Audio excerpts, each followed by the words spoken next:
With over 700 total Pokemon currently in existence, it should come as no surprise that Game Freak has used many different sources to draw inspiration in designing new pocket monsters. One of those being the massive realm of mythology. Greek, Roman, Hindu, Aztec, name it.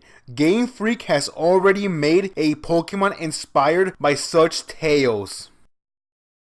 To start things off, we have quite possibly the most famous Pokemon besides Pikachu, Charizard. It clearly shows inspiration from dragons of medieval mythology. The Europeans envisioned dragons as massive lizards with giant bat-like wings and possessing the ability to emit fire from their mouths. Now looking back at Charizard, one can tell right off the bat that he resembles a lizard. His tail, facial features, and limbs are all similar to reptilian creatures. His name in Japanese is Lizardon, and its pre-evolution Charmander is labeled as the lizard Pokemon, truly confirming that Charizard is a lizard. His wings greatly resemble those of bats, which again were a common trait amongst European medieval dragons. And lastly, Charizard is a fire flying type Pokemon, clearly reminiscent of the legends of soaring, fire-breathing dragons. Now, why is he not a dragon type?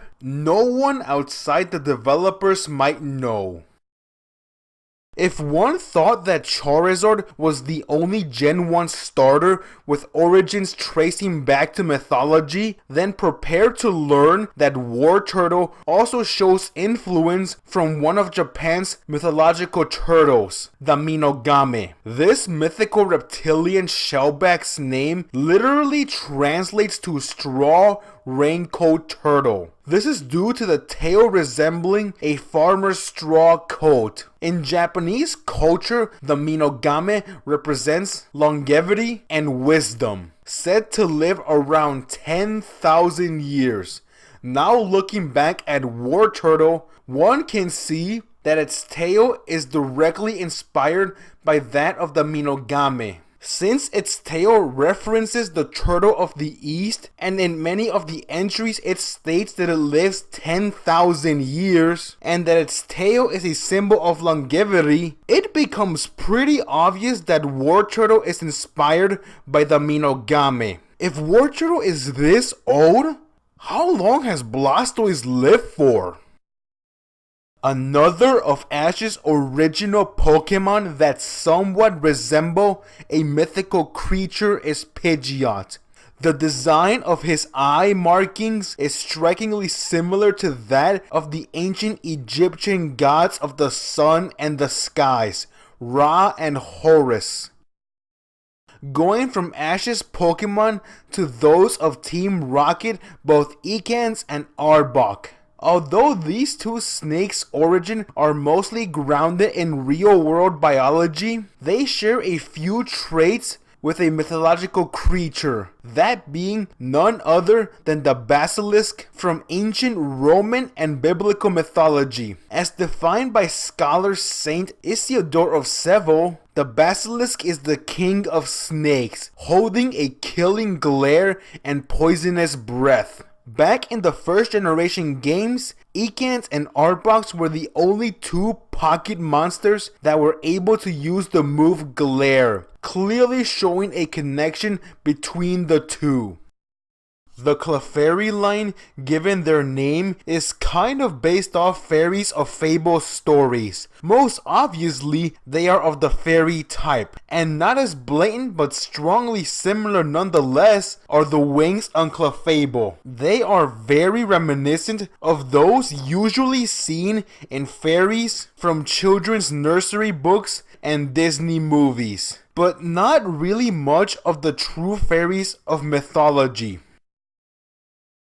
Now for a Pokemon with more ties to mythology. Let's take a look at Vulpix and Ninetales. These multi-tailed foxes are directly based off the Kitsune, a yokai from Japanese folklore. The Kitsune are said to be fox spirits with multiple tails, and those said tails are thought to increase in numbers the older the Kitsune is. First and foremost, both Vulpix and Ninetales have numerous tails and multiple Pokédex entries that further revealed that these two indeed grow more tails as they age. In Pokemon Red, Vulpix entry states the following: at the time of birth, it has just one tail. The tail splits from its tip as it grows older. In Pokemon Fire Red, the following is written: while young, it has 6 gorgeous tails. When it grows, several new tails are sprouted. Both clearly indicate that the number of tails Vulpix has is directly proportional to its age. Staying on the topic of the tails, it is believed in Japan that as soon as the Kitsune grows its 9th one, it will morph into a Kyubi no Kitsune, a 9-tailed fox deity with the ability to see and hear anything happening anywhere in the world. Unlike the regular ones, the Kyubi no Kitsune's fur goes from orange to white or gold. Vulpix's fur is clearly either red or a dark orange, while Ninetales is golden white. Ninetales also has 9 tails.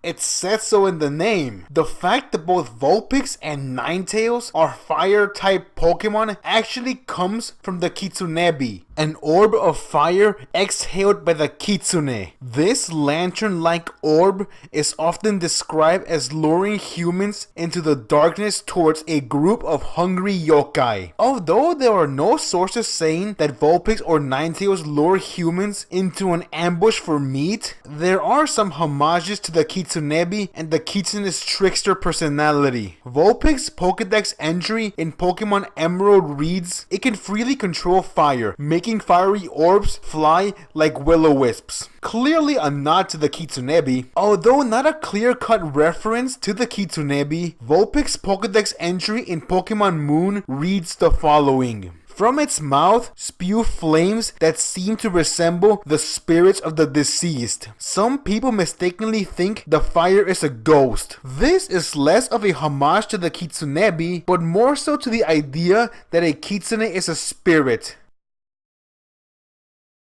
One final reference in Vulpix and Ninetales that connects it to the Spirit Fox is their ability to learn Ghost-type moves. Such include Confuse Ray, Spite, Grudge, Hex, and Ominous Wind.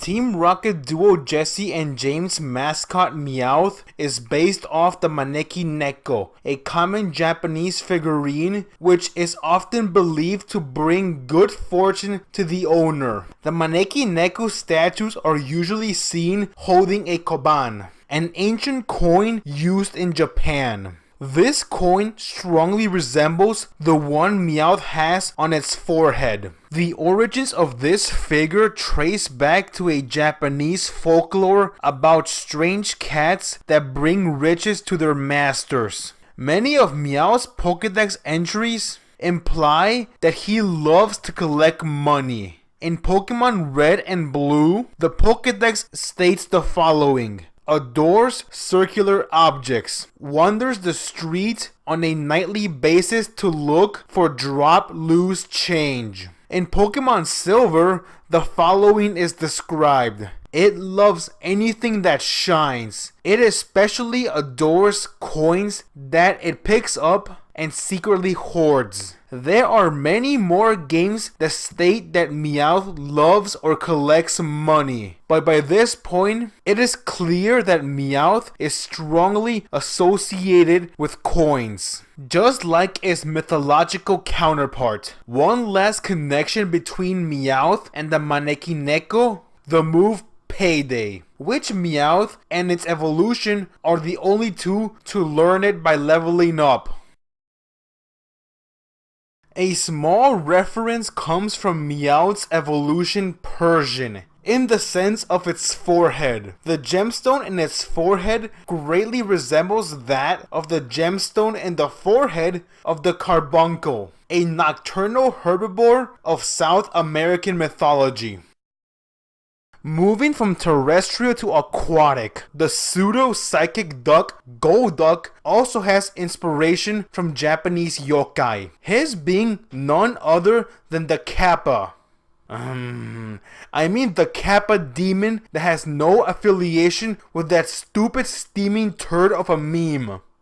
Thank you. Yeah, well, this thing is a true Kappa. An aquatic reptilian humanoid that inhabits the fresh waters all over Japan. Appearance-wise, they both possess large beaks and webbed thumbless hands and feet, clearly designed for swimming, as both have been confirmed to being excellent at it. Its Pokédex entry in Pokemon Fire Red states the following. The forelegs are webbed, helping to make it an adept swimmer. It can be seen swimming elegantly in lakes, etc. One final connection between the Kappa and Golduck is the most straightforward one. In both Pokemon Red and Leaf Green, the following is logged in the Pokédex entry. Often seen swimming elegantly by lake shores. It is often mistaken for the Japanese monster Kappa.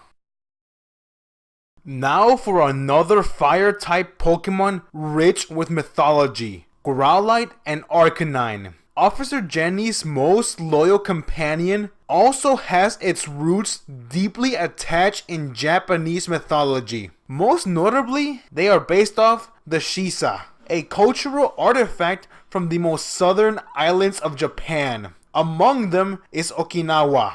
Among the Ryukyuan natives, those being the indigenous people living in the southern Japanese islands, these lion dogs are believed to ward off evil spirits and were used originally as guardians to residents and shrines. Growlithe, although having no evidence to possessing the ability to repel spirits, is indeed a very protective Pokemon. In the Pokédex entry in both Pokemon Red and Blue, the section for Growlithe states the following. Very protective of its territory. It will bark and bite to repel intruders from its space. In Pokemon Silver, the entry for Growlithe reads as followed. Extremely loyal. It will fearlessly bark at any opponent to protect its own trainer from harm. There are a few more games that have Pokédex entries stating similar descriptions about Growlithe, but by now the point is clear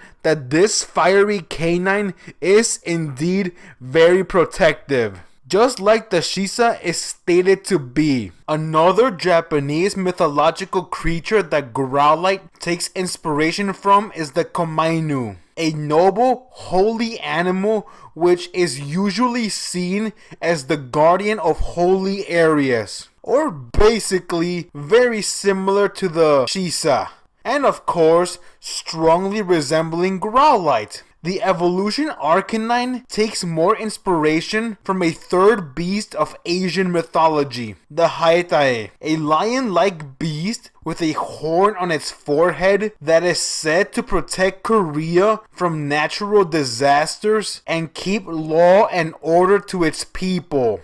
Again, sounds a lot like Growlithe and Arcanine. Now a Pokemon that has no direct ties with mythology, but the animals is based off Dew. Abra has facial features similar to those of foxes, and Alakazam resembles goats a lot more. The mythological fox, the Kitsune, was already discussed under the Vulpix line section, so it won't be reiterated for the sake of avoiding repetition. Goats, on the other hand, have strong ties with Roman mythology, such in the case with Pan, the Greek god of shepherds and hunters and of the meadows and forests of the mountain wilds. Pan was depicted as a humanoid with goat legs, a tail, and pointed ears, all traits of the Abra line. Kadabra has some symbols on its forehead and abdomen that are found on Xener cards of the Wave and the 5-pointed star. Xener cards are a small deck of symbols used in experiments to test for extrasensory perception and clairvoyance in the early 1930s. Extrasensory perception, or ESPER for short, is the denotation of psychic abilities such as intuition, telepathy, and clairvoyance, all having very obvious similarities with the psychic type. And lastly, for the Abra line is Mega Alakazam. Its appearance strongly resembles the Sadhu, a Hindu holy man who isolates him or herself from society to fully dedicate themselves to the ways of the physical and spiritual disciplines of magic and fortune telling. The Sadhu's physical aesthetic include long facial hair for males, which Mega Alakazam definitely has, and a distinctive mark on its forehead called the Pundra. And in Mega Alakazam, there it is. So yeah, the similarities are pretty straightforward between the two. From brains to brawn, Machamp has some links with the Hindu gods of Shiva and Vishnu. I hope that's how you pronounce it. Personality and ability wise, there is nothing similar between Machamp and the two Hindu gods. Appearance wise though, their similarities are surprisingly pretty obvious. All three have bluish skin and 4 arms, but that's pretty much it. Anyway, moving on. Next up is Golem, the Megaton Pokemon. Due to its nature of carrying a large boulder on its back, this may very slightly be a nod to the Hindu mythical creature of Akupara, who is believed to carry the world on its back, upholding the earth and sea. Now for another mythology-rich fire-type Pokemon, the Scorching Stallions of Ponyta and Rapidash. They are based off the fiery steeds belonging to 3 gods of differing cultures. The first of them is Helios, the Greek titan of the sun who drove the chariot of the sun across the sky on a daily basis. That chariot was pulled by his flaming stallions of Pyros, Eos, Ethon, and Phegon. I hope that's how you pronounce them. Pretty clearly, they were a point of inspiration for Ponyta and Rapidash. However, like previously stated, these are not the only hot fire horses of mythology. For another one is the shining mane of Skinfaxi from Norse mythology. Although not directly connected with fire, Skinfaxi, according to Norse mythology, is responsible for creating daytime, while its counterpart, Rimfaxi, is responsible for creating nighttime. Daytime is possible thanks to the sun, and the sun is usually depicted as a ball of fire. So the connection with Ponyta and Rapidash is pretty clear. The last link between the flaming horses and mythology is with the Hindu twin gods of Asvins, who by the way are the gods of medicine and healing. Rapidash also has a horn on its head, giving a small nod to unicorns. Transferring from the blazing west to the moist poles is Slowbro, the hermit crab Pokemon. Its connection to mythology is small but interesting nonetheless. Slowbro has some inspiration from the Sasai Oni, a yokai monstrous turban snail which haunts the seas. Its most notable trait is the giant shell towards the rear end of its body, very similar to that of Slowbro's design. One interesting fact about the Sasai Oni is that it is very deadly. In the story, it disguised itself as a woman lost at sea. And when pirates came to the rescue, she bit off all of their testicles. Who would have thought that this dopey looking Pokemon would have such dark origins?